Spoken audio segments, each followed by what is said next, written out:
toi la parole, Ephrem. Et Merci donc, d'être là pour nous ce soir, Ephrem. merci beaucoup. D'abord, je rends grâce au Seigneur d'être là parmi vous. Je rends grâce au Seigneur aussi que beaucoup de gens, beaucoup de frères et sœurs de plus en plus s'approchent de la parole de Dieu et commencent de plus en plus à s'intéresser à l'araméen, à la langue du Seigneur. C'est vraiment très important. Et tous ces baptêmes qui ont eu lieu cette année en France et partout dans le monde, il y a beaucoup de baptêmes. Même si ailleurs, on n'arrive pas au même nombre qu'en France. En Syrie, il y a eu beaucoup de baptêmes. Il y a eu beaucoup de fêtes d'ex-musulmans pendant la fête de Pâques. Donc nous rendons grâce au Seigneur pour cela aussi. Amen. Et ce qui touche aujourd'hui dans notre monde, c'est que beaucoup de personnes veulent découvrir la Bible et veulent la comprendre. Oui. Mais c'est vrai que pour comprendre la Bible, en fait, il faut vraiment se fatiguer un peu. Ça veut dire aller chercher plusieurs. N'hésitez pas à lire plusieurs traductions. C'est très important, en fait. Parce que des fois, avec une seule traduction, c'est très compliqué de traduire un verset ou une partie de la Bible. Et donc, d'ailleurs, le livre d'Esther, on va le découvrir ce soir, c'est un vrai exemple que si je devais faire une traduction du livre d'Esther, je devrais en faire 1000. 1000 traductions différentes, enfin, complémentaires d'un texte. Parce que le livre d'Esther est rempli de mots, de noms et de noms de lieux plus ou moins très significatifs en araméen. Ça Merci. Si je devais faire un résumé du livre d'Esther avant de rentrer dans le sujet du livre d'Esther, je dirais que c'est l'histoire d'un roi qui s'appelle Assurus pour les Français, mais Ashirish en araméen. Et si on traduit Ashirish, ça veut dire une des traductions possibles, c'est souffrir en premier ou souffre au premier, ou celui qui a souffert en premier. Qui aimait sa reine, donc ce roi aimait sa reine et la voulait de tout son être à ses côtés et dans son cœur pour toujours. Mais la reine, dont le nom est Elabu en araméen, Washti en français, ne désira pas entrer dans l'amour de son roi, dans sa volonté. Elle ne désirait pas le placer au centre de sa vie, à l'image et à la ressemblance du roi. Le roi, à cause de ce refus, fut grandement blessé, souffrit sa passion pour la reine et ses enfants. Voilà un peu le début du livre. Alors, les amis du roi, ces dignes de confiance, l'ont prié de ne pas tout effacer et attendre une vierge qui sera la nouvelle reine. Et mère selon son cœur. Une tobe, comme dit le livre. Une pleine de grâce, comme dit le livre. Donc, un digne de confiance, un autre dignitaire qui s'appelle Haggai, a été nommé comme gardien des femmes, ou plutôt comme celui qui attend l'arrivée de cette femme. Alors, le livre nous dit que Haggai attendait dans la prière l'arrivée de cette femme, de cette nouvelle reine.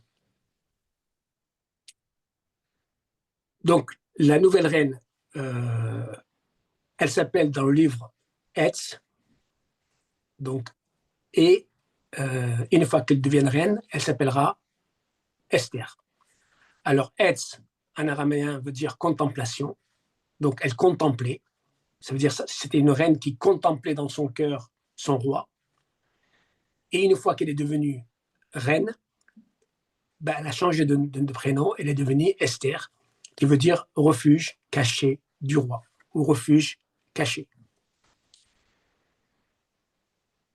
Cette nouvelle éternelle reine contemplation donc, arriva dans sa génération.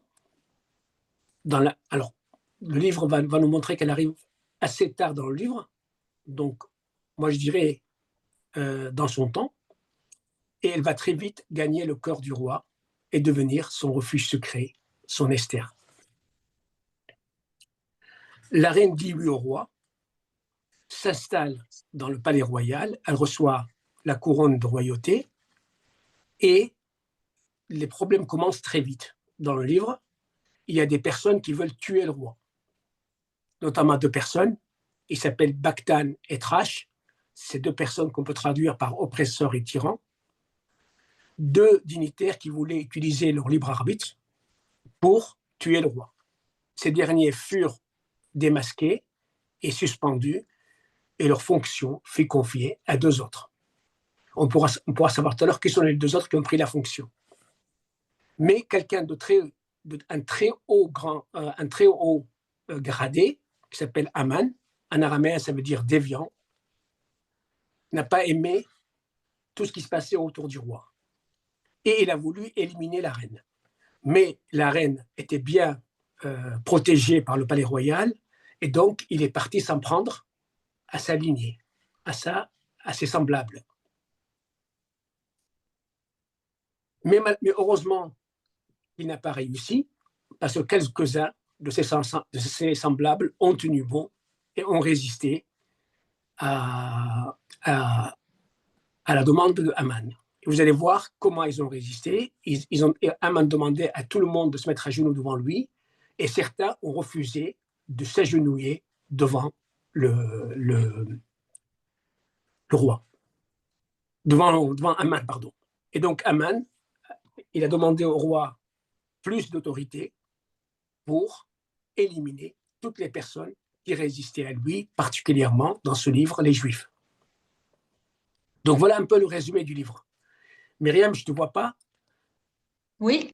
Voilà, et voilà, je pense que c'est mieux que je te vois, non? Tu peux me voir, Ephrem. Tu veux que je te mette le PowerPoint? Non, voilà. Alors, ne mets pas pour le moment. Si tu veux, mets-le, oui, le PowerPoint, si vous voulez. On peut commencer à lire ce PowerPoint. Alors. Donc, je ne sais pas si vous avez compris un peu le début du livre, enfin, un résumé du livre.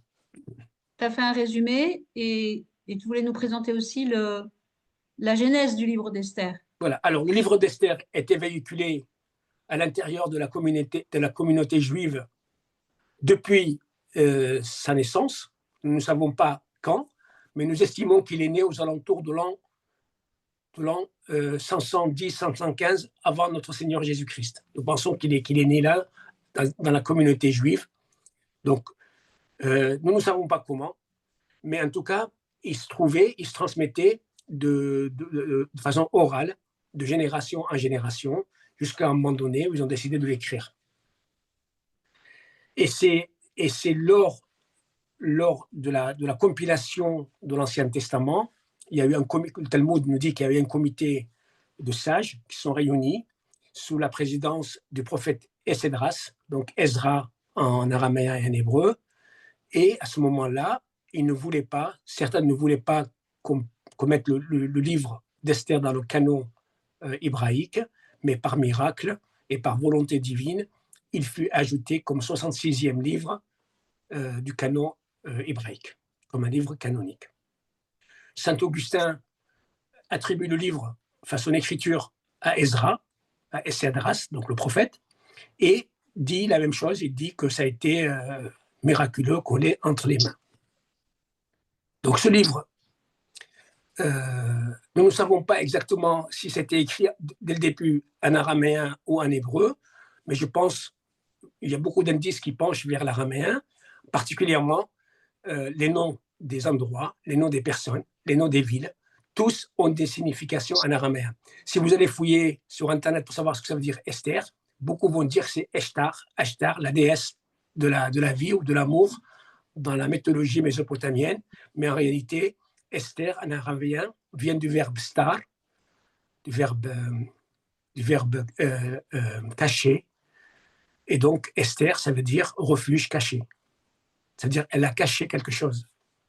Et on verra dans le livre, elle a caché son identité au départ pour qu'on ne sache pas qui elle est, et on saura aussi pourquoi.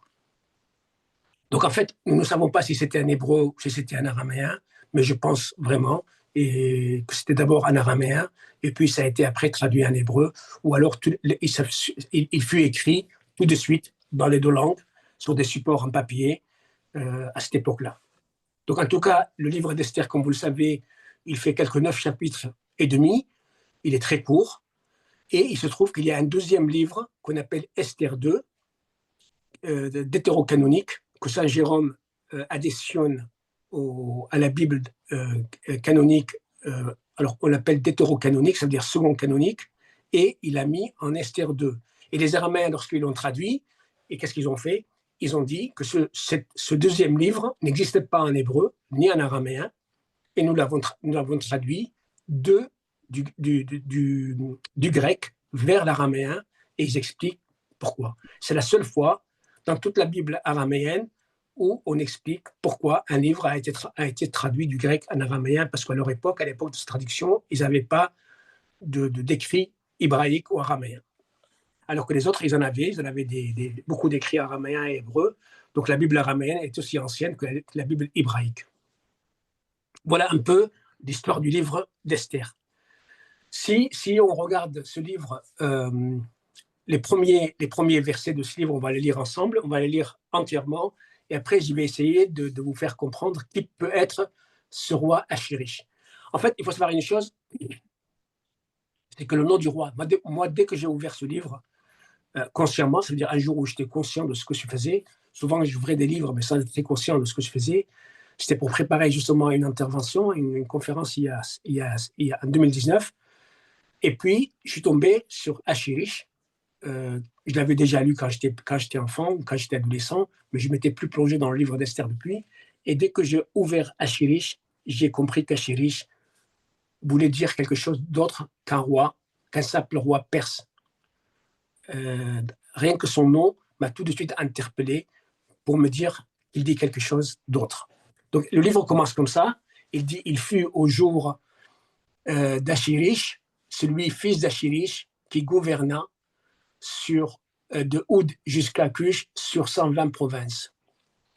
En ces jours-là, lorsque le roi Achirish s'assit sur le trône de son royaume, qui est à Shushan Birto, qui se traduit par Lys, la forteresse, Lys l'imprenable, l'invincible, cristal incassable. Voilà ce que ça veut dire le mot Shushan Birto, qu'on traduit en français par Suzanne, la capitale, ou je ne sais pas exactement comment on le traduit. À la 3e année de son règne, il fit un festin immense à tous ses hauts gradés et serviteurs, les vaillants perses, Mèdes et Parthes, et les hauts gradés du roi devant lui, et les hauts gradés des provinces. Donc, souvent, vous allez avoir des répétitions, mais c'est comme ça, c'est de l'oralité, en fait. Le texte était oral, et quand ils l'ont écrit, ils l'ont écrit de l'oralité à l'écrit, et c'est normal qu'il y ait des répétitions, parce que dans l'oralité, on répète pour que les gens comprennent ce qu'on dit.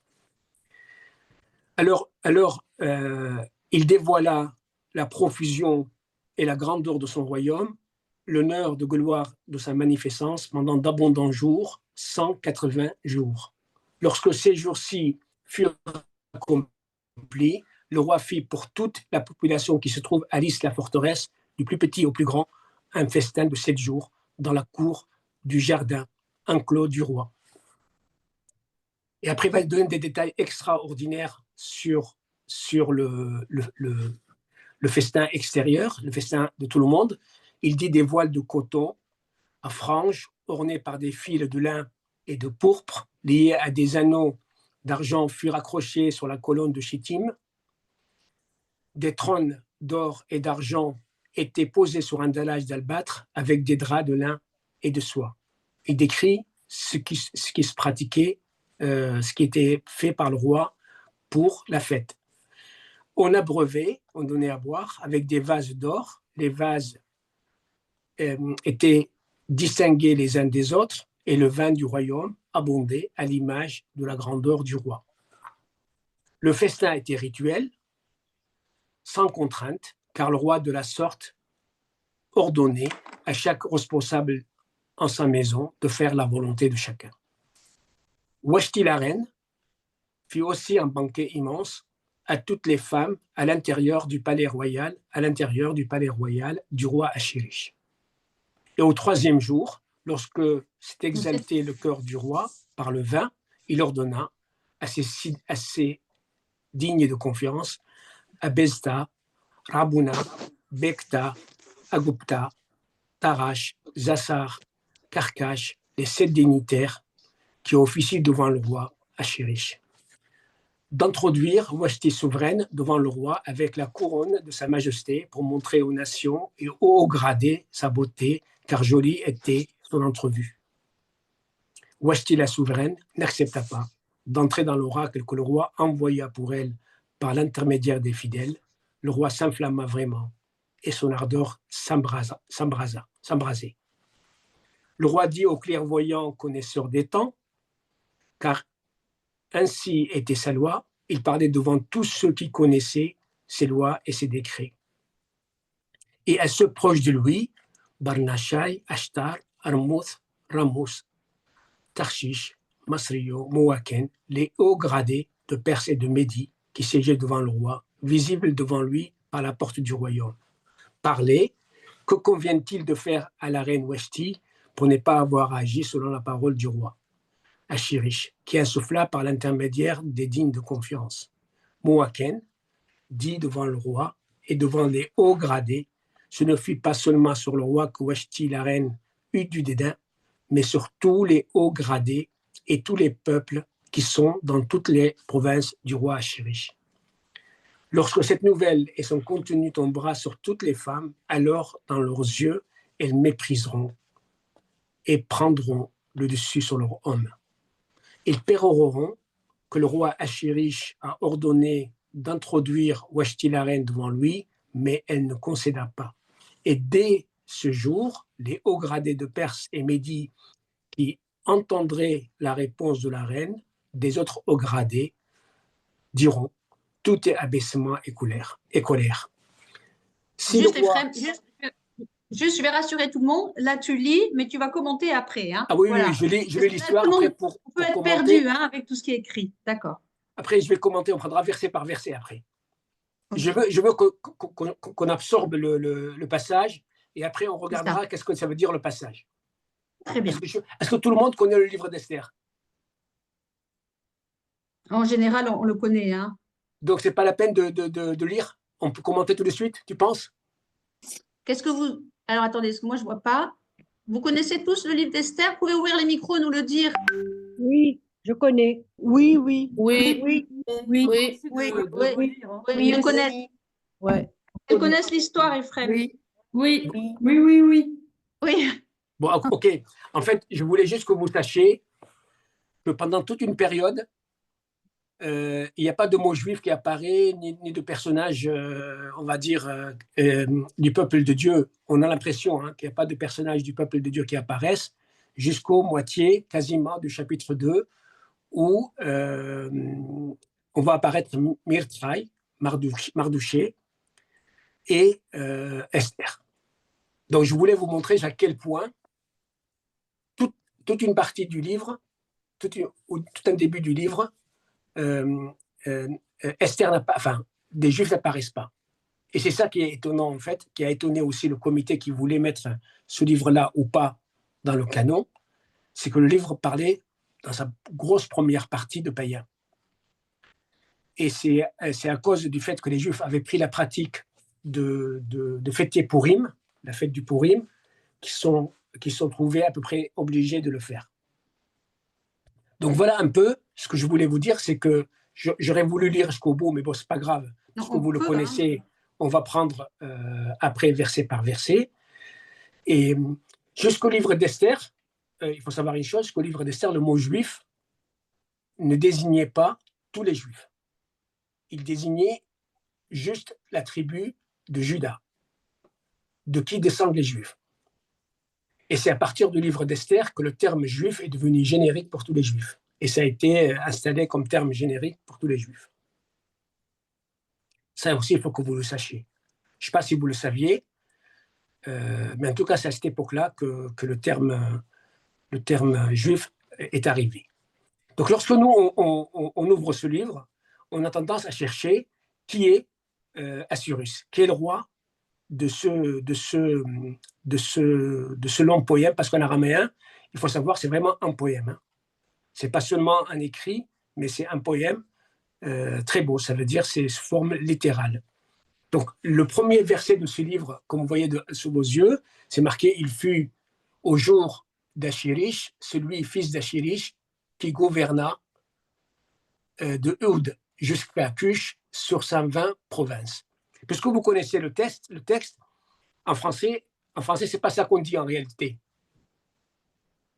En français, on dit Assyrus, celui qui est Assyrus, qui régna de l'Inde jusqu'à l'Éthiopie sur 127 provinces.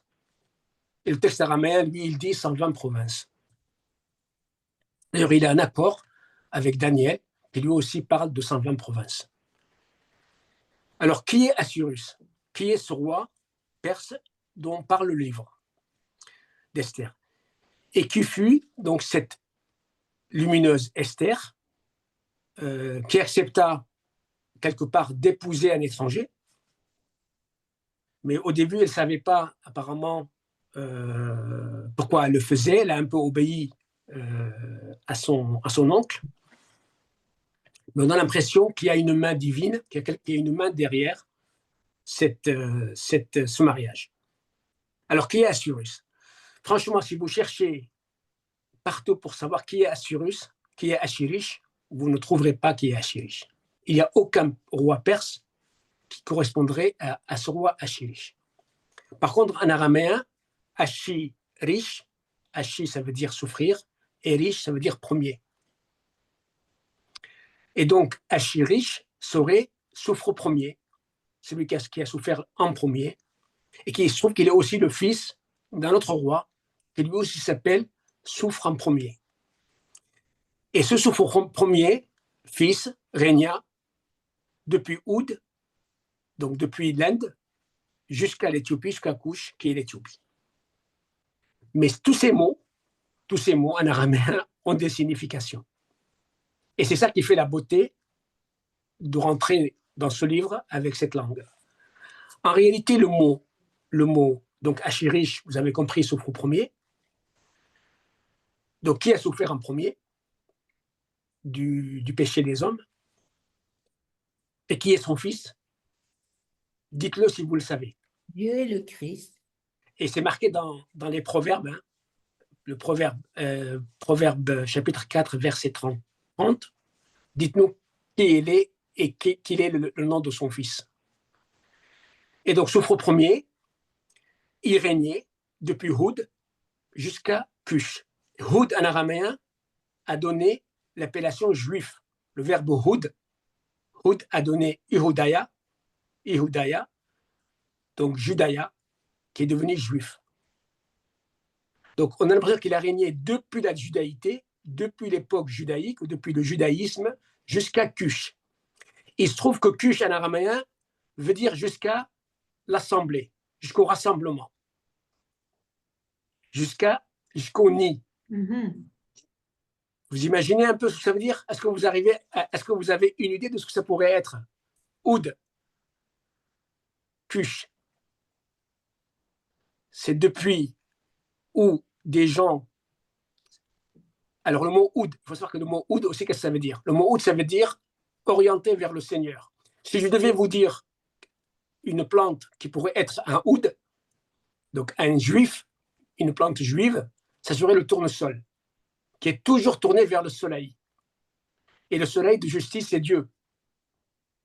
Donc le Oud serait une personne qui est tout le temps tournée vers Dieu.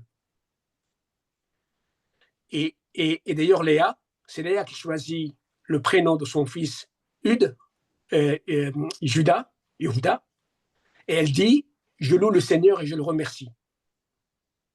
Donc un juif, c'est quelqu'un qui est orienté vers le Seigneur et qui le loue en permanence. Le vrai juif, c'est celui-là.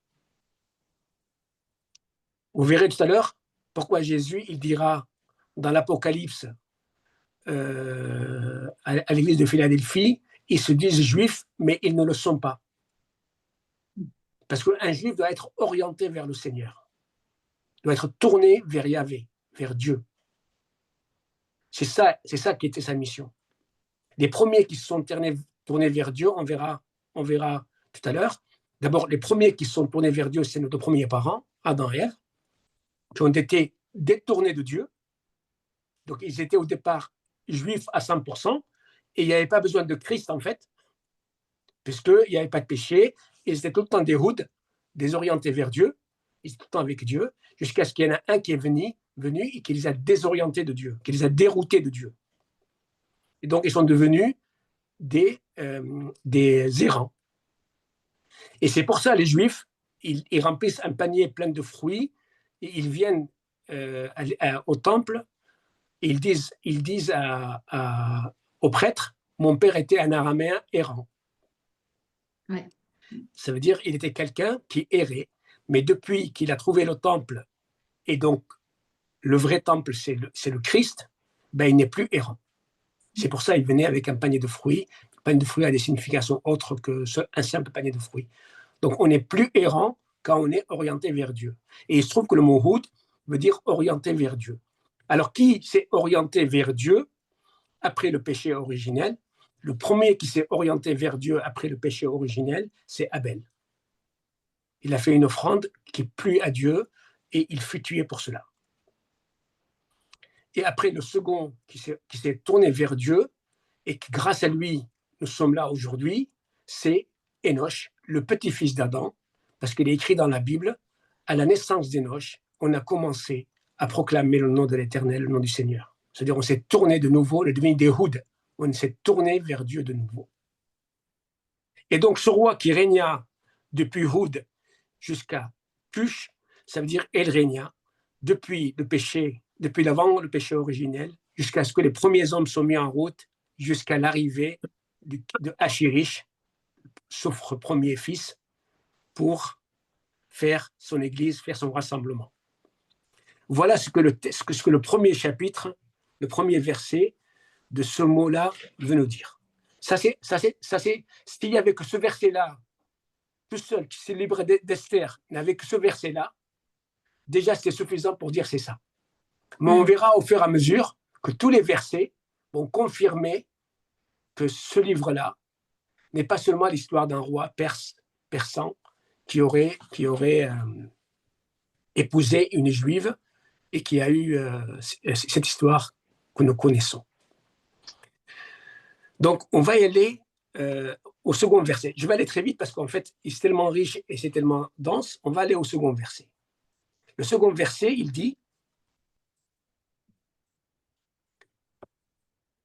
En ce jour-là, lorsque le roi Achirish s'assit sur le trône de son royaume, qui est à Shushan-Birto, Lys la forteresse, Lys l'imprenable, l'invasible, cristal incassable. » C'est ça, c'est ces mots-là qui ça veut dire en araméen tout ça.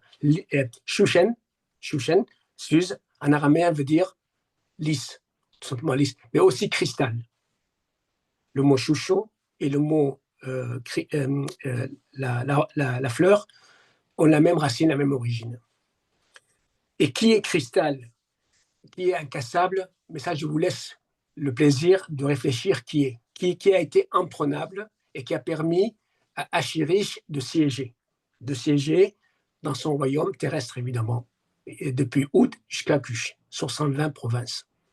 Ça, je vous laisse le plaisir de me dire si vous savez comment elle est. La Vierge Marie. Oui, voilà. Donc, Wow. c'est elle qui est Lys, la forteresse. Et d'ailleurs, on la présente très souvent par Lys. Et Jésus, il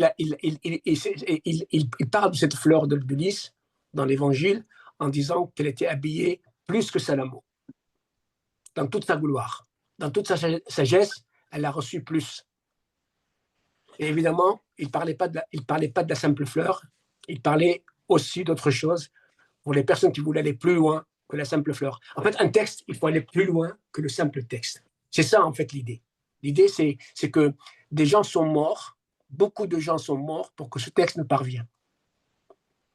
Et si ce texte il nous est parvenu aujourd'hui entre nos mains, ce n'est pas pour nous parler seulement d'un roi perse qui s'appelle Assyrus et qui a épousé une juive et qui a momentanément sauvé une partie des juifs.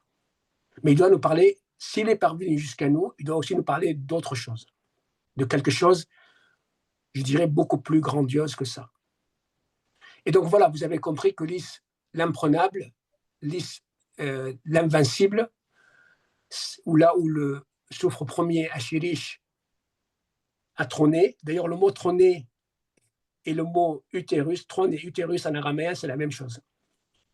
Oh, magnifique. Donc il a trôné Alice la forteresse, et Jésus a trôné dans le ventre de sa mère, dans les entrailles de sa mère. C'est exactement la même chose en araméen. En la 3e année de son royaume, de son règne, il fit un festin immense à tous ses hauts gradés et serviteurs. Donc, est-ce que les hauts gradés en même temps étaient serviteurs? Nous ne savons pas. Mais tout ce que nous savons, c'est qu'il a fait un festin immense à ses hauts gradés et ses serviteurs. Alors, est-ce que les hauts gradés étaient aussi des serviteurs? C'est possible. D'accord? Et ce qui est important de savoir, c'est qu'un haut gradé, c'est le roi qui le nomme haut gradé. C'est le roi qui le gratifie de ce rang. C'est-à-dire, ce n'est pas quelqu'un qui naît du ventre de sa mère haut gradé.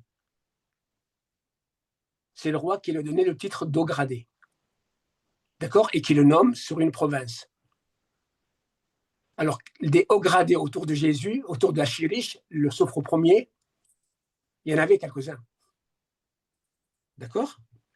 Et un des plus hauts gradés que je connais, qui n'est pas né du ventre des femmes comme lui, c'est Jean-Baptiste, par exemple, qui avait été nommé pour être sur la mission de l'envoi de Jésus, de préparer le chemin.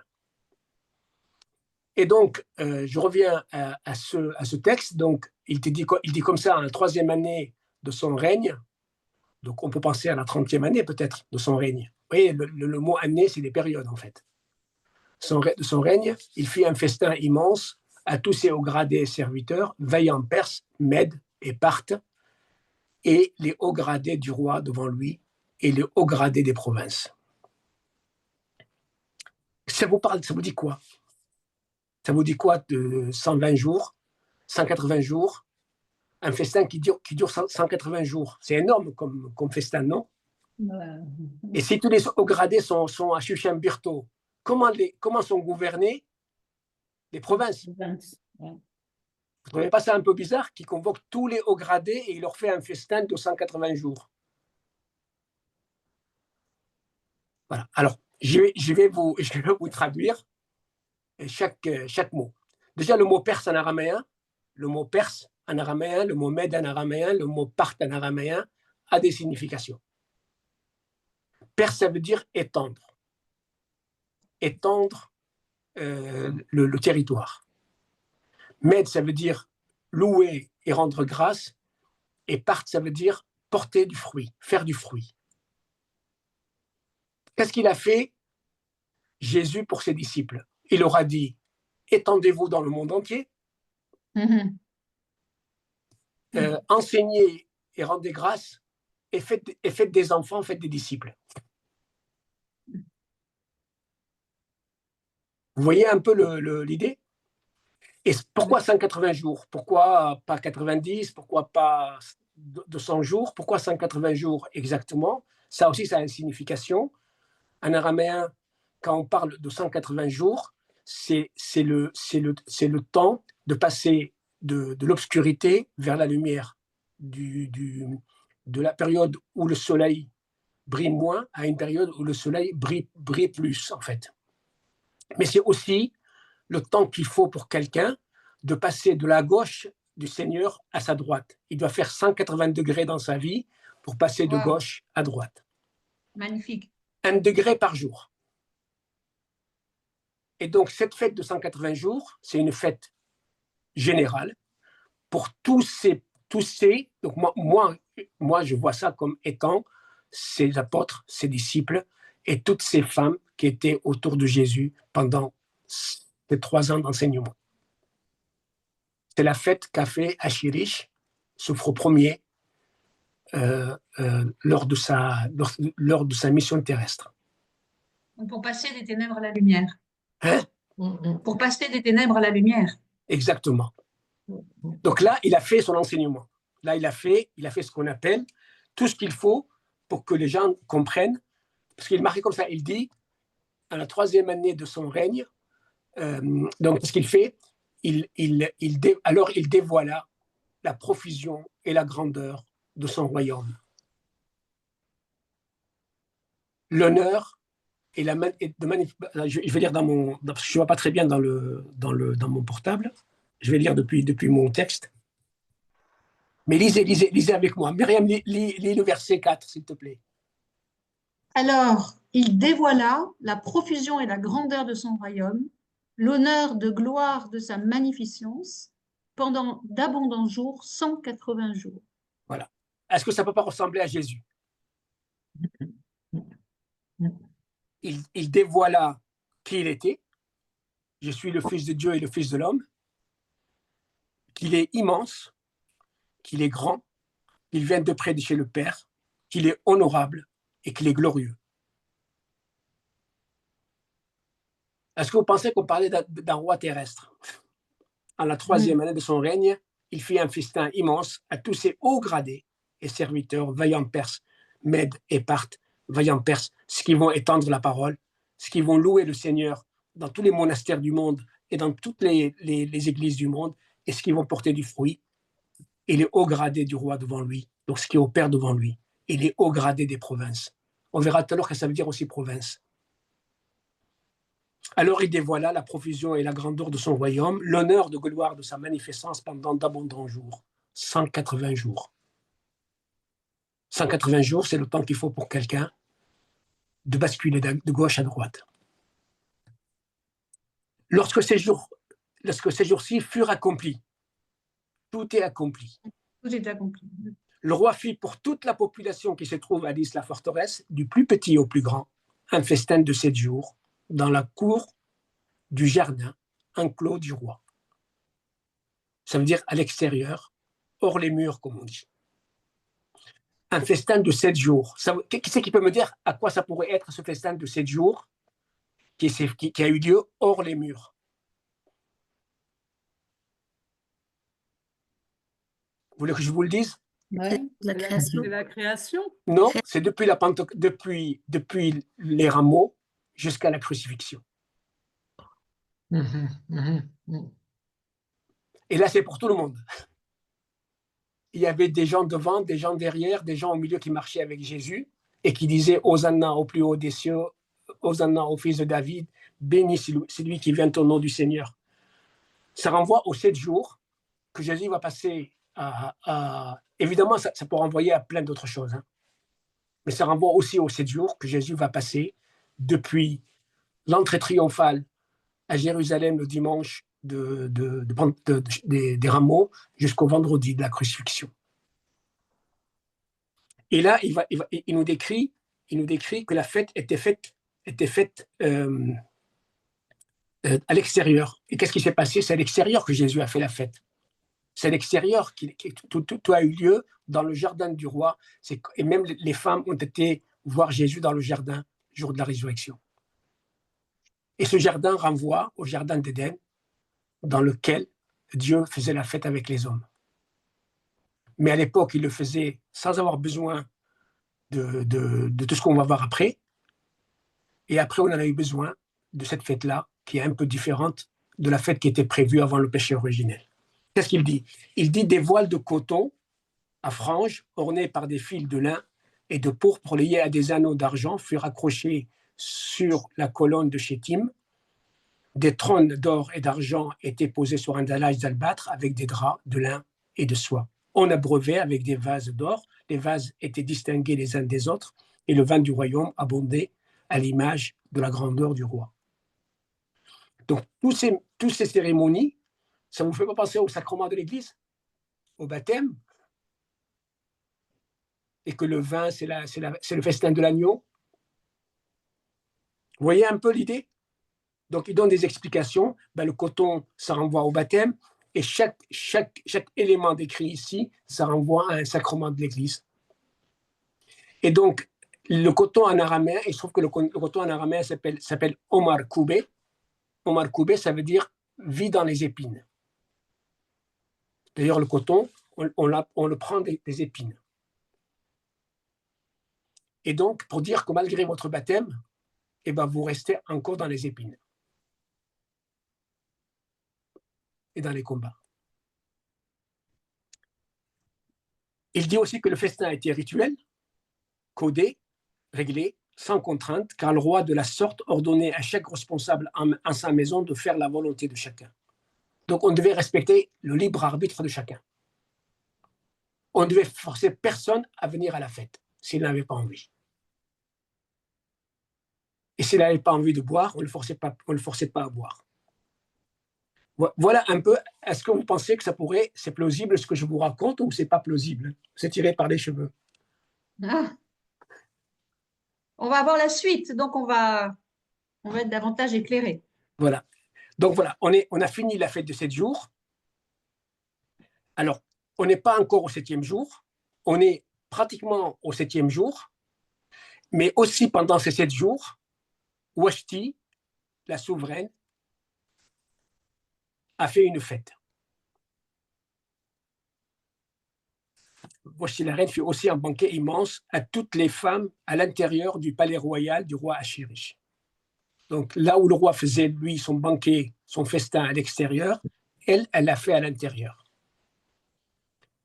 Et au 7e jour, lorsque s'est exalté le cœur du roi par le vin, il ordonna, il cria à ses 7 dignes de confiance, à Besta, Rabouna, donc je ne vais pas vous les citer, mais ils ont des significations, mais je n'ai pas le temps de vous les expliquer.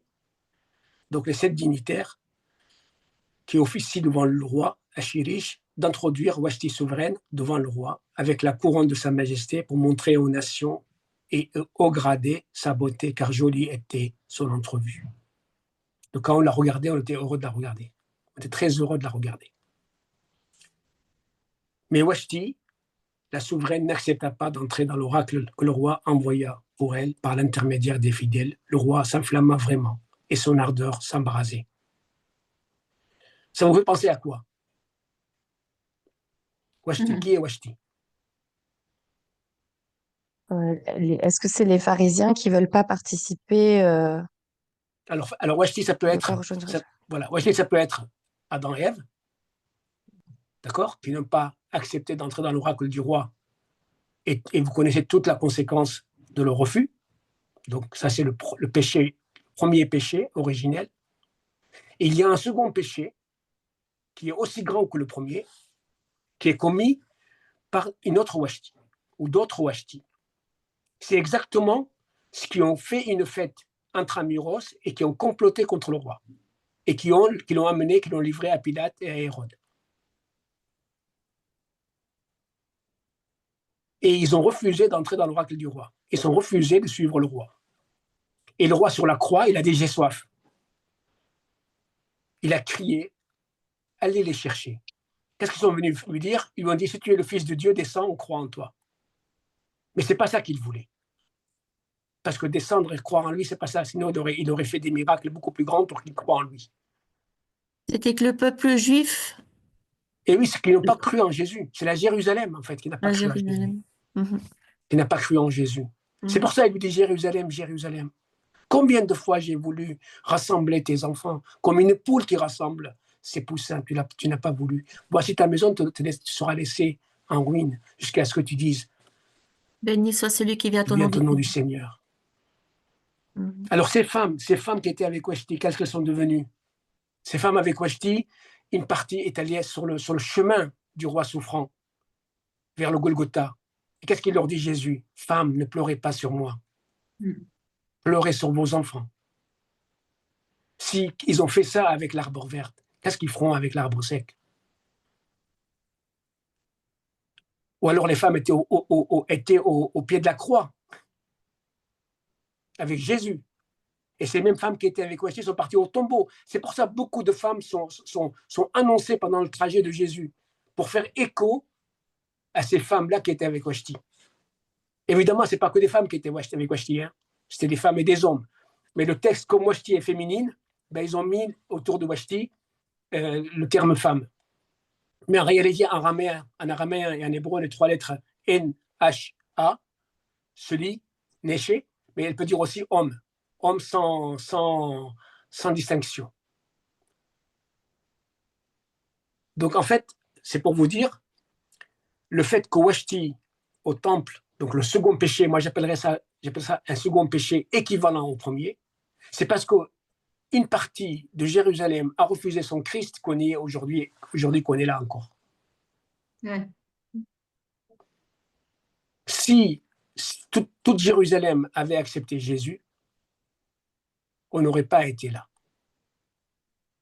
Bon, on continue. Est-ce que par hasard, le fait que dans le texte on parle des eunuques qui sont avec Washti? Des eunuques. Oui. Alors, en araméen, Oui. le terme eunuque, je vous l'ai mis, c'est maïmené, Oui. digne de confiance, fidèle, unique. Unique, c'est en dernier catégorie. Hein. Ça veut dire unique, c'est en dernier. C'est d'abord digne de confiance. Digne de confiance. En fait, ils ont des enfants. Vous allez voir tout à l'heure, il y a des eunuques qui ont des enfants. Qui sont mariés, ils ont des enfants. Un eunuque, c'est pas forcément le mot unique qui est marqué chez vous, eunuque. En araméen, c'est mhaimno. Ça veut dire quelqu'un qui a son libre arbitre entre les mains. C'est exactement ça que ça veut dire unique. Ça veut dire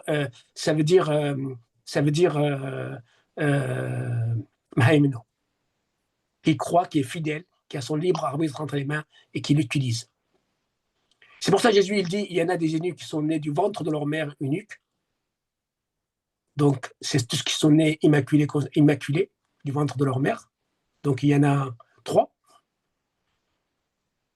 Et Jésus 4. Il y en a que le monde a rendu unique. Et il y en a eux-mêmes qui sont rendus eunuques. Ils sont rendus dignes de confiance. C'est-à-dire ils se sont sevrés de tous les péchés. Ils se sont sevrés de tout le mal.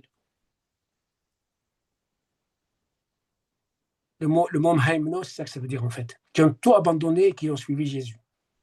Qui ont suivi le roi. Et celui auquel je pourrais penser facilement, c'est Saint Paul, qui par lui-même, il a décidé de tout abandonner. Le Christ lui apparaît, ok, mais il aurait pu ne pas répondre oui, mais il a répondu oui, il a tout abandonné, il ne s'est même pas marié, il a consacré toute sa vie pour suivre le Christ. C'est un vrai eunuque. C'est un vrai mahémeno. Vous comprenez un peu, c'est un vrai digne de confiance. On verra tout à l'heure, si c'est possible, je ne sais pas si on aura le temps, mais on verra tout à l'heure que quand il y a vous connaissez l'histoire des 2 personnes qui veulent tuer le roi, et que c'est Mardokhée qui se rend compte et qui le dénonce à la reine, et la reine le dénonce au roi. Vous connaissez ce passage de livre? Oui. Et donc le roi les suspend de leur fonction, mais qui c'est qui prend leur place? C'est Pierre et Paul qui prennent leur place. Ouais. Et c'est Paul et Pierre qui prennent les places de Hanan et de Caïphe. Oui, c'est ça. Ouais. C'est pour ça que je vous dis que le premier verset, même s'il était tout seul, on aurait pu penser à ça, mais en continuant, vous allez voir que tout le livre devient limpide en fait. Mais il vous faut quand même l'éclairage araméen. Pour vous traduire, là par exemple, les 7 dignitaires, si je vous le traduisais, c'est exactement le fait que le Christ se dépouille, descende, frappe à la porte. C'est tout ça que ça veut dire, tous ces prénoms. Vous imaginez? Donc voilà, donc le temple refuse d'entrer dans l'oracle du roi, où les premiers hommes, nos 2 premiers parents refusent d'entrer dans l'oracle du roi, et patatras, il y a la catastrophe qui arrive. Vous la connaissez. La première catastrophe, c'est que nos premiers, ils ont vécu après très longtemps avant l'arrivée du Messie, du Christ, et après quand le Christ est arrivé, eh ben, les épines sont toujours là, et même on lui a mis des épines au front, parce qu'on a refusé le Christ. Israël souffre aujourd'hui parce qu'on a refusé son Christ. Voilà, donc je continue. Donc le roi dit au clairvoyant, connaisseur des temps, car elle était ainsi sa loi, il parlait devant tous ceux qui connaissaient les lois et ses décrets, et à ceux proches de lui, Barnachai, Ashtar, Armouth, Ramous, Tarshish, Masrio, Mouaken, les hauts gradés de Perse et de Médie, qui siègent devant le roi, visibles devant lui par la porte du royaume, parlaient que convient-il de faire à la reine Washti pour ne pas avoir agi selon la parole du roi, Achérish, qu'insuffla par l'intermédiaire des dignes de confiance. Un roi terrestre, qu'est-ce qu'il aurait fait de Washti? Il aurait tué. Mais là, il ne la tue pas. Il dit juste qu'est-ce qu'on fait? Dites-moi qu'est-ce qu'on fait. Il sait ce qu'il faut faire. Hein. C'est pas parce qu'il pose la question qu'il ne sait pas ce qu'il faut faire. Il sait ce qu'il faut faire. Mais il veut que l'homme dise ce qu'on doit faire. Alors, imaginons que Moaken, c'est Saint-Étienne. Imaginons. Qu'est-ce qu'il dit Saint-Étienne par rapport à Paul? Il dit, ne lui compte pas ce péché.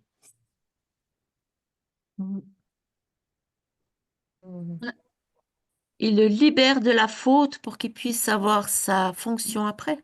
Oui. Alors, il dit, que convient-il de faire à la reine Vashti pour ne pas avoir agi selon la parole du roi, Achirish, qu'insuffla par l'intermédiaire des dignes de confiance, Moaken. Moaken, ça veut dire vivre dans les entrailles en araméen. Celui qui vit dans les entrailles de Dieu. Ça peut être un archange, hein. Ça peut être un ange ou un archange, ça peut être... Il dit, devant le roi et devant les hauts gradés, signifie pas seulement sur le roi que le péché de Vashti a provoqué des dégâts, mais aussi sur tout le monde.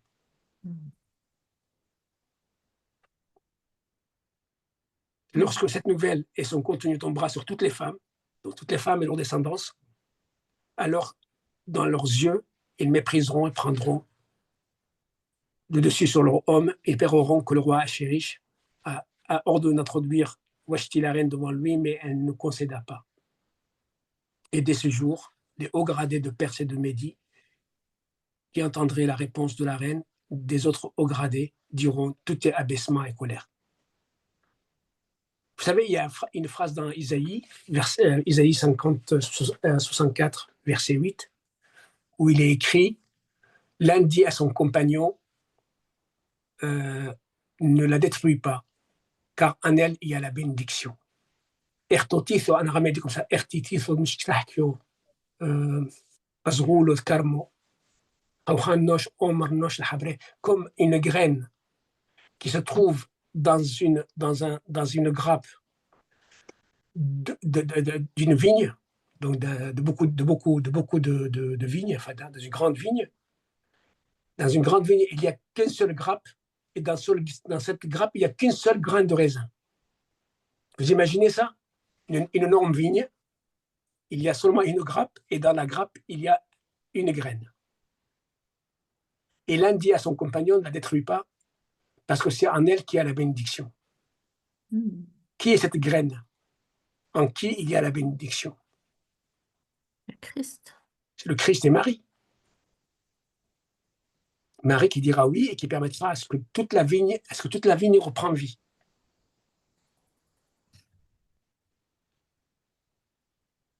Donc c'est exactement ce qui se passe. Hein. Dès ce jour, les hauts gradés de Perse et de Médie, voilà. Si le roi trouve que c'est beau de sortir un degré de royauté devant lui, qu'il soit alors inscrit dans la loi de Médie et de Perse, qui est éternelle. Vous imaginez cette phrase? La loi de Médie et de Perse qui est éternelle. La loi de ceux qui étendent la parole de Dieu et la méditent, c'est ça que ça veut dire. Médie et Perse, qui est éternelle. Vashti la reine n'entrera pas chez le roi, Achirish, et le roi donne sa royauté, sa primauté à sa semblable, c'est le mieux. C'est le plus Tob, en araméen dit Tob, celle qui est dans le Tob, qui est dans sa création immaculée du 6e jour. Bien, alors Tob en araméen, c'est bien, une bienheureuse, plus dans le bien, plus belle, qui tient dans le bien. Voilà ce que ça veut dire. Ça renvoie aussi à la Genèse, on disait, hein, Ephrem? Oui, ça renvoie à Genèse 6. Oui. Parce qu'il dit, si cela est beau aux yeux du roi, qu'il attende la Tob, la bien. Et à Genèse 6, il dit, que Dieu a trouvé cela bien beau. Alors qu'on traduit en français très, très, très bien, très bon. En araméen, on dit bien beau. C'est pareil, c'est la même chose, c'est Tob Shafir en hébreu aussi, qui veut dire bien beau. Ça veut dire immaculé, immaculé. Immaculé et beau. Voilà. Que l'oracle du roi soit entendu et vu dans tout le royaume, car il est immense, alors toutes les femmes feront honneur à leur mari, à leur homme, du grand au petit. C'est pas vrai. Franchement, c'est exactement ce qui s'est passé. Les femmes n'arrêtent pas de dire béni soit le fruit de tes entrailles. La bénie parmi les femmes, la bénie entre les femmes. Donc il faut attendre que la bénie entre les femmes arrive pour que les femmes se rendre compte que finalement, donc en fait, le mot femme ne le prenait pas comme femme au sens strict du terme. Hein. Donc ça peut être toute personne en fait.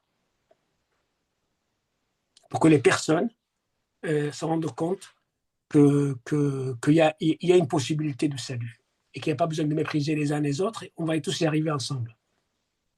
En fait, Ephrem, si je peux me permettre, Oui, moi, ça me fait écho dans le sens, prenons pas femme au sens littéral, mais le féminin dans la Genèse, c'est la capacité à accueillir Dieu, c'est la réceptivité du et c'est divin. exactement ça en fait. En fait, c'est ça, c'est le féminin ici qui est là. Exactement. Mm. C'est exactement ça. C'est exactement une partie de l'humanité C'est qui ça. s'est fait manipuler, qu'ici il dit femme et homme, mais on verra tout à l'heure qu'il y a aussi des hommes qui ont fait C'est ça. n'importe quoi. Et comme c'est indifférencié, on est homme et femme, c'est le féminin qui est en nous, c'est la capacité à recevoir Dieu. Ouais. Non, mais en fait, aussi pour qu'on le regarde, qu'on ait un regard de recherche. C'est ça. Qu'on ne s'arrête pas de dire, voilà, ils sont en train de condamner la femme. Mais non, Non, ce non, sont non, sont on les est femmes au-delà. en premier, sont les femmes qui en premier étaient au tombeau quand même. C'est elles qui étaient des apôtres, des hommes. Mm.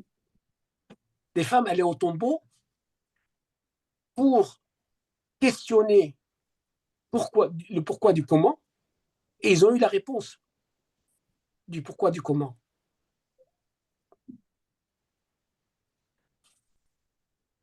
C'est ce qu'il disait le chant. Hein. Le chant disait ça. Disait au beau matin, et elles sont parties questionner celui qui ne devait pas mourir. Mais elle se questionnait elle-même comment poser la question à quelqu'un qui est mort. Mais la réponse leur avait été donnée parce que celui qui était mort, il n'est plus avec les morts, il est avec les vivants. C'était incompréhensible pour elle quand elle partait au tombeau. Elle partait avec des idées un peu confuses, mais en même temps, elle se disait, c'est pas possible qu'il soit mort, c'est pas possible. C'est inconcevable. C'est comme quelqu'un qui perd quelqu'un qu'il aime beaucoup, il dit, il va ressusciter, il va ressusciter, il va ressusciter. Ouais, c'est la même chose ça. en fait. Mm. Voilà. Donc, cette réponse, donc voilà, je reprends. Que l'oracle du roi soit entendu et vu dans tout le royaume, car il est immense, alors toutes les femmes feront honneur à leur homme, du grand au petit. Et évidemment, ils feront honneur parce qu'ils vont entendre la Tob Shafir, celle qui va devenir reine et qui va permettre au roi Achirish d'accomplir ce qu'il a à accomplir. On est en train d'entendre, à travers tout ce que tu nous dis, que dans le livre d'Esther, il y a toute l'histoire du salut, en fait. Mais je continue, vous verrez, je continue. Vas-y. Donc, il envoya des épîtres à toutes les provinces du roi, à la région selon son écriture et au peuple selon sa langue. Donc ça, c'est l'église des nations. Hein. C'est l'église des nations, en fait, de toutes les nations. Mhm. Selon sa langue, pour que tout homme soit souverain dans sa maison et parle selon le langage de son peuple. Que tout homme reprend son libre arbitre et décide par lui-même ce qu'il doit faire. On n'est plus soumis à la loi de Satan. Souverain dans sa maison. Souverain dans sa maison. Et quelle est ma maison? C'est mon corps à moi qui est ma maison, en fait. Et donc, il envoie des épîtres, ça veut dire des insistantes, des patientes, des confiantes, des persistantes. Le mot araméen épître vient du verbe agar, qui veut dire prendre patience. Il a envoyé des prendre patience. Ils ont dit patienter pour que la nouvelle reine arrive. C'est exactement ce qu'ils ont fait les patriarches. Abraham, il a patienté parce que Dieu lui a dit, par toi seront bénies toutes les nations. Isaac, Jacob et tout le peuple de Dieu a patienté pour l'arrivée du Messie. Une grosse partie a suivi le Messie, une petite partie ne l'a pas suivi, elle l'attend encore. On continue. Après ces propos, quand la fureur du roi, Achirish se reposa. Il se souvint de Washti, la reine, et toutes choses qu'elle fit, et toutes choses qui s'abattit sur elle. À quel moment la fureur du roi se reposa? Quand Jésus l'a dit, entre tes mains, Père, je mets mon esprit. À ce moment-là, la colère de Dieu s'était reposée. Oui, c'est ça. C'est Isaïe. Ouais. Mais quand le jeudi saint Jésus, il dit le Fils de l'homme est glorifié et Dieu est glorifié en lui. Parce que ça y est, il s'est vu dans l'Eucharistie. Il s'est vu, en fait, au moment où il va donner le pain, il se voit. Il dit, ça y est, c'est bon, c'est terminé, le salut est fait. Donc la croix est devant moi, il faut que j'y aille. Et donc c'est exactement ce qu'il dit ici. Il dit, après ses propos, quand la fureur du roi Achérish se reposa, il se souvint de Washti. Il n'a pas oublié Washti. Paul, pourquoi me persécutes-tu? Tu ne peux pas donner des coups de pied à l'aiguillon. Ce n'est pas avec des épées que tu vas effacer le péché. Ce n'est pas en venant vouloir donner des coups de pied au péché que tu vas le vaincre. Il faut que tu te lèves. C'est dans l'humilité que tu vas le vaincre, le péché. C'est dans l'innocence, dans l'amour. Jésus a vaincu la mort par l'innocence. La victoire de Jésus, c'est l'innocence, en fait. C'est pour ça qu'il est victorieux. Il est victorieux par son innocence. Après ces propos, donc voilà, et ils dirent, les novices du roi, Alaïmé, ça veut dire les vierges, tout ce que tu veux, hein. C'est des choses, peut-être les anges, et c'est confirmé, nous prions le roi pour des prétendantes belles dans leur apparence nous arrivent.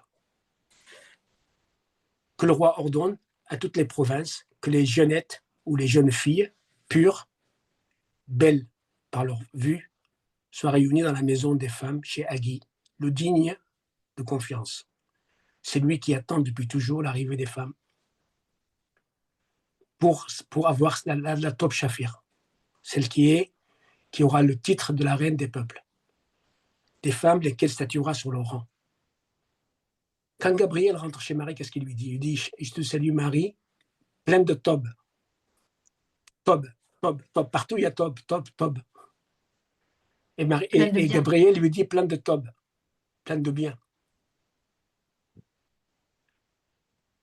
Tu as trouvé grâce auprès de Dieu, tu as trouvé le Tob. Ton Tob, tu l'as pris chez Dieu, chez le roi.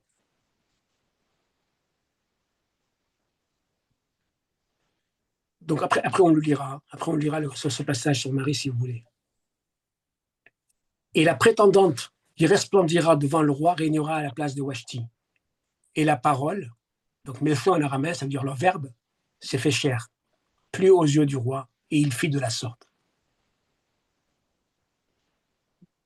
Vous savez le mot s'abaisser, alors quand Moïkin disait tout est abaissement et colère, le mot abaissement en araméen veut dire incarnation.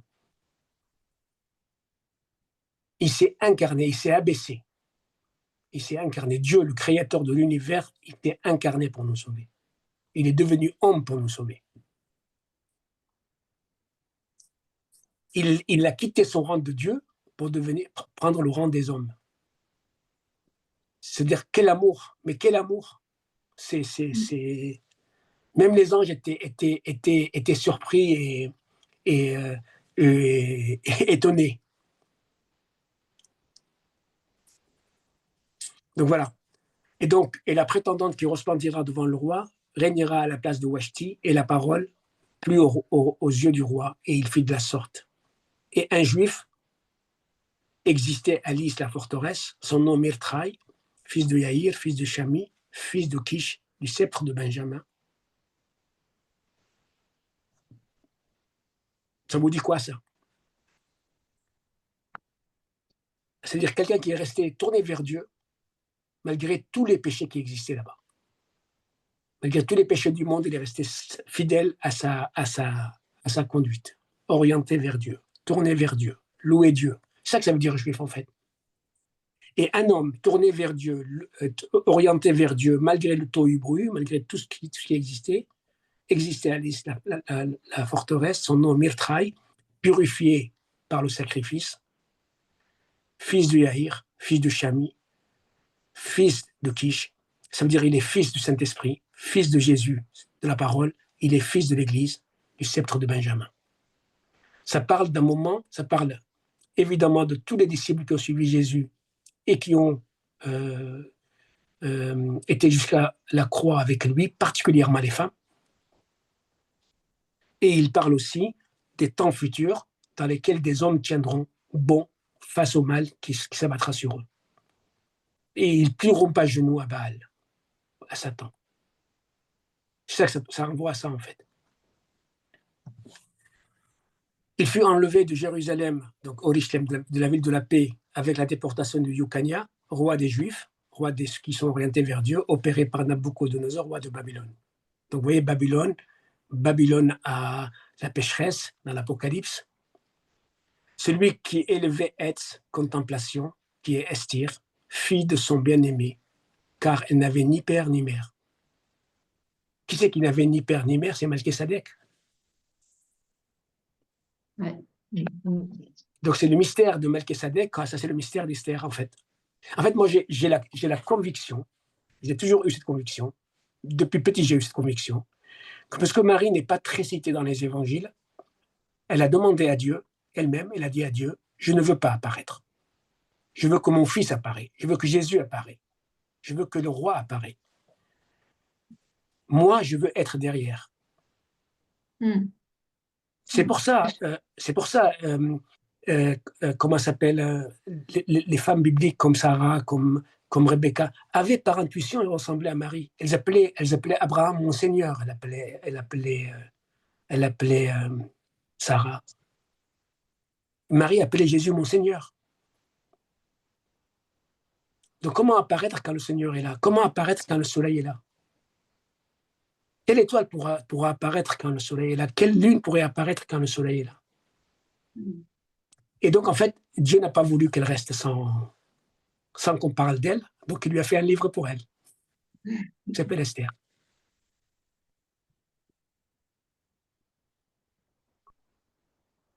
Donc, elle était contemplation, parce que petite, on l'a amenée, on va dire, vous allez voir. Donc, petite fut conduite au temple. Petite, elle a été prise en charge par Mardoché. Qui est Mardoché ici, à ce moment-là, du texte? Mardoché, à ce moment du texte, c'est le temple, c'est Zacharie, par exemple, qu'il a adopté et qu'il a élevé au temple. C'est pour ça, en fait, Zacharie connaissait très bien Marie. D'ailleurs, quand l'ange quitte Marie, elle part directement chez Zacharie et chez Élisabeth. Parce qu'elle apprend que Élisabeth est enceinte, et Élisabeth, c'est presque sa mère adoptive. Et Zacharie, c'est son père adoptif. Et selon la tradition orientale, le jour où l'ange apparaît à Zacharie pour lui annoncer la naissance de Jean-Baptiste, au même moment, Zacharie, il est avec Marie et Joseph pour sceller les fiançailles de Marie et Joseph. Le même jour. C'est pour ça qu'on dit au 6e mois, l'ange est envoyé chez Marie, le 6e mois de leur fiançailles. Et donc, en fait, la Mardoché, c'est Zacharie, ou c'est les gens du temple, peu importe qui. Donc, c'est lui qui est élevé Etz, contemplation, donc elle contemplait le Seigneur dans le temple, qui est Esther, qui est devenue Esther, refuge sugré, fille de son bien-aimé, car elle n'avait ni père ni mère. La jeune fille était belle par sa vue, donc clairvoyance, apparence, aspect, regard. Shafir, en araméen, Shafir, ça veut dire sainte, et son attitude. Donc, non seulement elle était belle, mais elle avait aussi une attitude irréprochable. Donc, quand on l'a rencontrée, on n'avait pas envie de la quitter. Lorsque son père et sa mère moururent, Mirthai l'a pris pour sa fille. Lorsque l'oracle du roi et son ordre furent connus, et que des vierges nombreuses se rassemblèrent au temple, chez Agi, Marie aussi était conduite. Le dîner de confiance, Esther fut aussi amenée à la maison du roi, chez l'intendant des femmes, parce qu'il y avait un groupe qui attendait les femmes pour les préparer pour devenir la mère du Messie. La jeune rayonna dans ses yeux, donc ils l'ont vu, ils étaient émerveillés par elle, et trouva grâce devant lui, il se hâta sur son titre et sur ses droits. Alors j'ai marqué man entre parenthèses, parce que le mot droit en araméen, mnothé, c'est réserve, c'est aussi sa man. Donc nous sommes tous les enfants de cette femme, puisque c'est grâce à son oui que Jésus a pu s'incarner, et que nous sommes les mains de la nourriture les uns pour les autres. Afin de lui donner, ainsi que les 7 vierges justes prévues pour elle de la maison du roi. C'est étonnant quand même. Donc, elle est vierge et on lui accorde 7 vierges qui vont l'aider dans son service. Il lui a accordé ainsi qu'à ses vierges beaucoup de servantes. Esther ne dévoila pas son nom ni sa lignée, car Mordechai l'avait assermenté pour qu'elle ne dévoile pas. Son mari, vous savez, dans les évangiles, on ne sait pas elle est la fille de qui. On dit qu'elle est de la lignée de David, mais on ne sait pas qu'elle est fille d'un tel, fille d'un tel, fille d'un tel. Alors là où Anne elle est fille de Phénuel, là où Élisabeth, on dit de qui elle est, là où chaque fois on cite une femme, on dit elle est la fille de qui, elle on ne dit pas. Pourtant, elle est la plus importante de l'évangile. Voilà, donc Esther ne dévoila pas, bon, je continue, et chaque jour, Mordechai marchait devant la cour des femmes pour savoir l'avènement, l'avancement, le tour, l'époque, le sacre, la plénitude de son temps d'Esther et ce qui s'accomplit pour elle. Donc ça, moi, je pense qu'à ce moment-là, Mordechai serait Siméon, qui attendent que le Messie arrive parce qu'on lui a dit qu'elle allait arriver. Donc pour qu'il arrive, il faut que sa mère arrive. Donc c'est Siméon qui tous les jours allait au temple pour savoir si elle allait venir. Jusqu'au jour où elle est venue, il a été conduit par c'était pas la peine qu'il aille tous les jours parce qu'après le moment venu, il fut conduit par l'Esprit Saint au temple.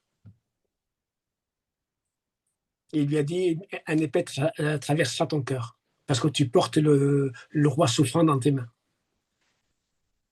Quand advenait le temps d'une aspirante pour entrer devant le roi Achérish, quand s'accomplissait les 12 jours, enfin les 12 périodes si vous voulez, selon la loi des femmes, car ainsi s'accomplissait le temps de leur préparation, 6 périodes avec de l'huile de myrrhe, donc de sacrifice, de privation, de pénitence, même s'il n'en avait pas besoin, de toutes les personnes, de le jeûne qu'elle a accompli pendant sa préparation, et 6 périodes d'encens, ça veut dire de prière.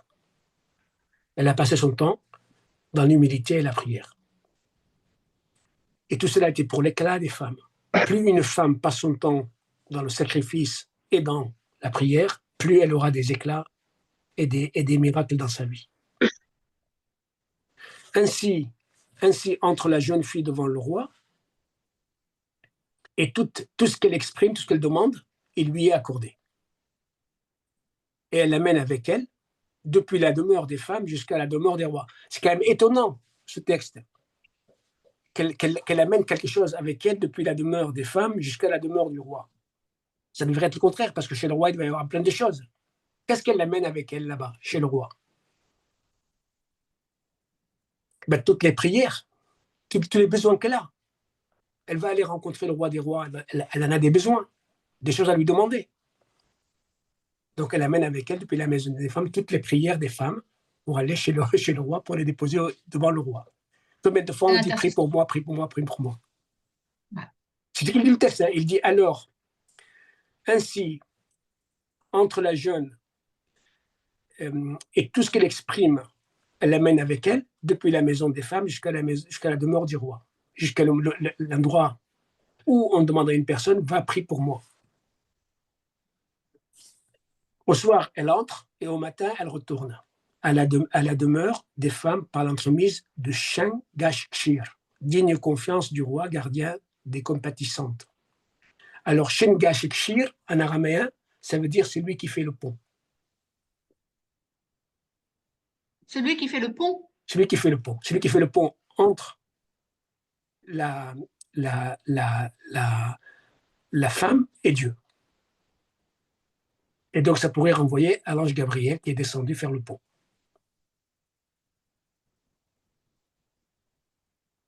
Tu vois, Shan Gash Kshir, ça veut dire exactement, celui qui a fait la chaîne en touchant de sa main des événements qui vont se produire. Digne de confiance du roi, gardien des compatissantes. Passionnante, clairvoyante, aspirante, prétendante, candidate, séduisante, marcotte, concubine. Voilà la traduction possible du mot drukotho. Jamais elle ne reviendrait devant le roi, à moins que le roi se plaît en elle, se voit en elle, se désire en elle. Et alors, il l'appelle par son nom.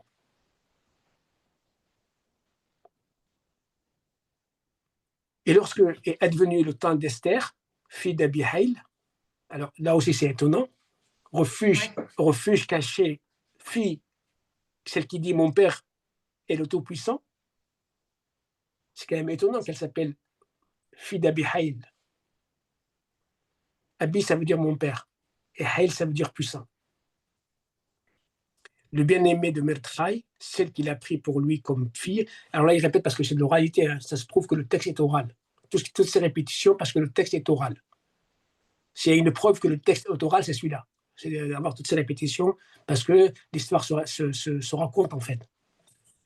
D'entrer devant le roi, elle ne demanda rien, sinon ce qu'avait dit Haggai, le digne garde des femmes.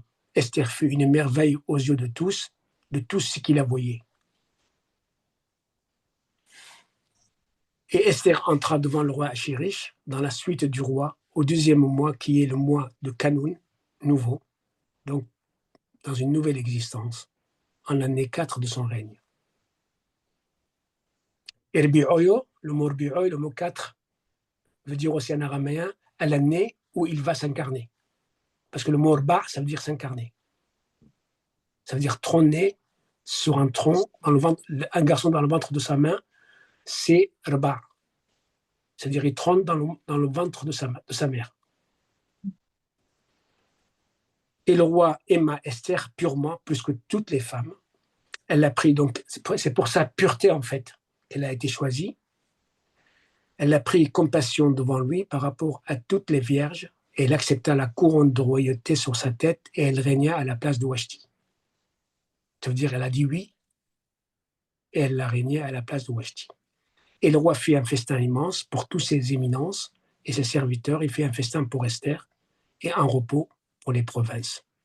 Il accorda et distribua des dons comme la main du roi, comme la générosité du roi. Voilà, on s'arrête là.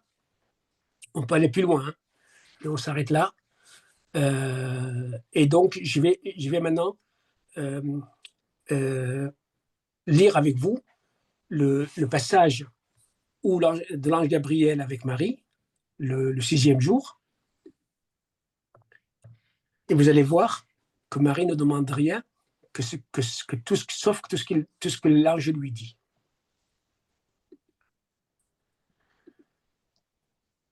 Voilà. Donc l'ange pourrait être Haggai. Hein. Au 6e jour, l'ange Gabriel fut envoyé par Dieu dans une ville de Galilée appelée Nazareth, à une jeune fille vierge accordée en mariage à un homme de la maison de David appelé Joseph, et le nom de la jeune était Marie. L'ange entra chez elle et dit, « Je te salue, pleine de bien, pleine de tobe. Le Seigneur est avec toi. » À cette parole, elle fut bouleversée. Elle demanda ce que pouvait signifier cette salutation. L'ange lui dit, « Sois sans crainte, Marie, car tu as trouvé le tobe auprès de Dieu. Voici que tu vas concevoir et enfanter un fils. Tu lui donneras le nom de Jésus, Dieu sauve. Il sera grand, il sera appelé fils du Très-Haut. Le Seigneur Dieu lui donnera le trône de David, son père. Il régnera pour toujours, comme tout à l'heure, éternel, sur la maison de Jacob. Et sur la maison, Jacob, ça veut dire Jacob, ça veut dire celui qui suit Dieu. Il régnera sur la maison de celui qui suit Dieu. Et son règne n'aura pas de fin. Marie dit à l'ange, comment cela va-t-il se faire puisque je ne connais pas d'homme? Mon mari et moi, nous sommes d'accord qu'il n'y aurait rien entre nous. L'ange lui répondit, l'Esprit Saint viendra sur toi et les puissants du Très-Haut te prendra sous son ombre. C'est pourquoi celui qui naîtra de toi sera saint et sera appelé fils de Dieu.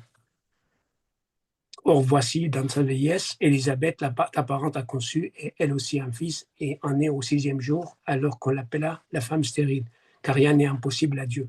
Marie dit alors, voici la servante du Seigneur, que me devient selon ta parole. Elle n'exprima rien que ce que Haggai lui a dit. Vous voyez la précision chirurgicale? Esther ne demanda rien. Est-ce que vous voyez cette précision chirurgicale ou pas? Est-ce que vous la voyez?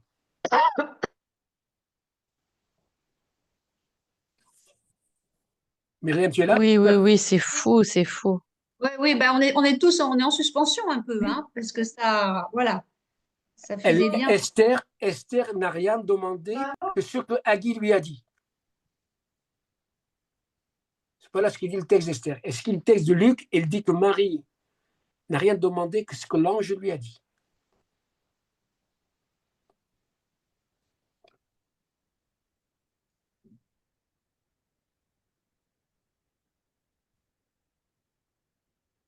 Que me devienne selon ta parole.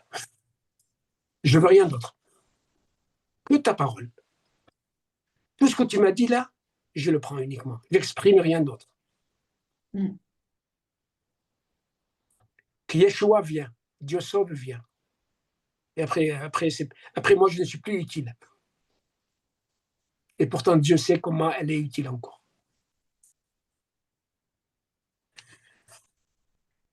Voilà. Donc, le livre de Esther, vous avez compris. Donc, si on va plus loin, on peut continuer, hein, si vous voulez.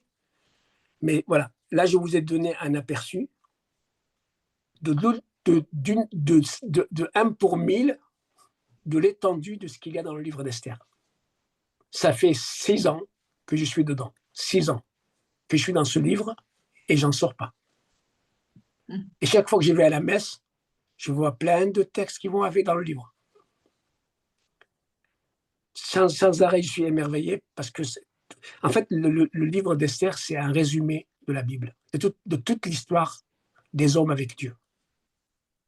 La première reine qui refuse, la première humanité qui refuse, elle impose à ce que son premier arrive. Le cœur de Dieu, le péché originel, a provoqué une telle faille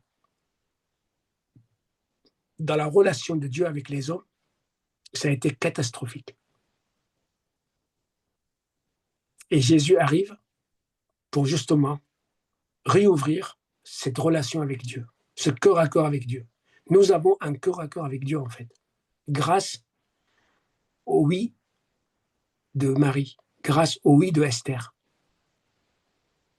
Ce qu'il dit, le texte est clair, il dit, et le roi il dit comme ça, Esther entra devant le roi Achérish dans la suite du roi au 10e mois, qui est le mois du renouveau, et la nouvelle existence, en l'année 4 de son règne, en l'année où il s'est incarné. Et le roi aima Esther purement plus que toutes les femmes. Il a pris compassion devant lui par rapport à toutes les vierges et elle accepta. Elle a dit oui. Elle accepta la couronne de royauté sur sa tête et elle régna à la place de Washti. Et le roi fit un festin immense pour toutes ses éminences et ses serviteurs. Il fit un festin pour Esther et un repos. Franchement, moi, depuis que j'ai rencontré le roi, depuis le festin du roi, je suis dans le repos total. Il m'adviendra ce qui m'adviendra. Je suis entre ses mains. J'ai plein d'épines, j'ai plein de pics, mais je suis entre ses mains. Je sais que ma finalité, je suis dans le repos de Dieu. Et il donne l'Esprit Saint. Pardon? Et il nous donne l'Esprit Saint. Il distribuera des dons. Bah oui, les dons, donc il distribuera des dons sur le don de l'Esprit Saint. Ouais. Évidemment. Évidemment que quand Jésus, à la fin de sa vie terrestre, quelques jours avant sa crucifixion, il annonce l'Esprit Saint. De façon claire. Voici, il viendra, le consolateur, le paraclet, il vous dira il vous enseignera tout ce que je vous ai dit. Moi, tout ce que je vous ai dit, je vous l'ai dit, mais lui, il vous l'enseignera. Il ouvrira votre cerveau. Il ouvrira votre intelligence. Voilà. Donc, si vous voulez qu'on aille plus loin, on peut. Mais je pense que si vous avez des questions, vous pouvez me poser des questions aussi. Alors là, on va prendre ce texte de l'Apocalypse. Et après, on pose des questions. Okay. Voilà. De l'Apocalypse.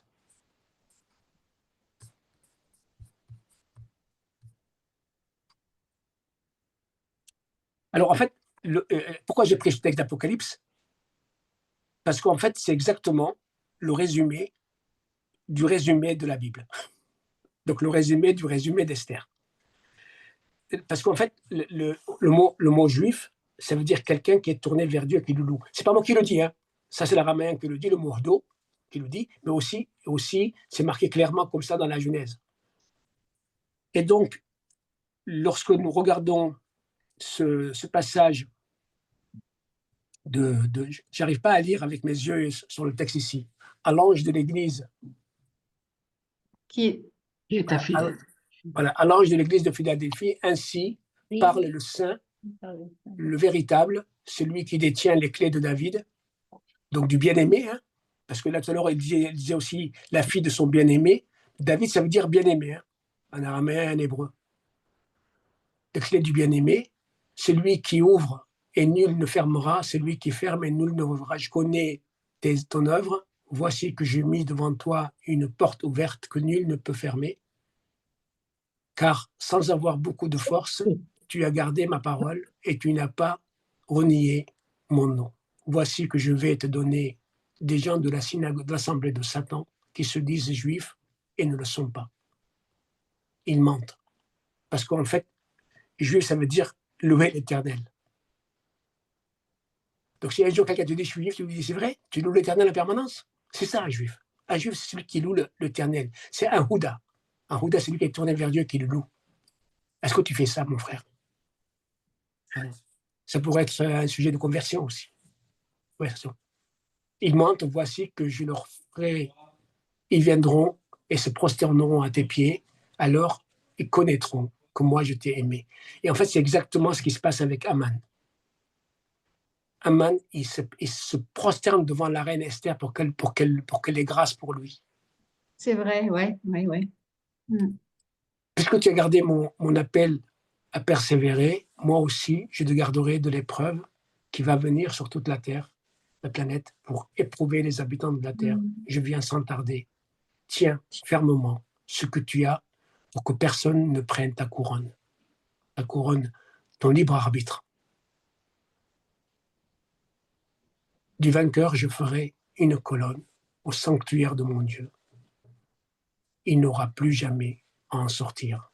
Je graverai sur lui le nom de mon Dieu et le nom de la ville de mon Dieu, la Jérusalem nouvelle, qui descend du ciel d'auprès de mon Dieu, ainsi que mon nouveau nom de chrétien, du roi souffrant.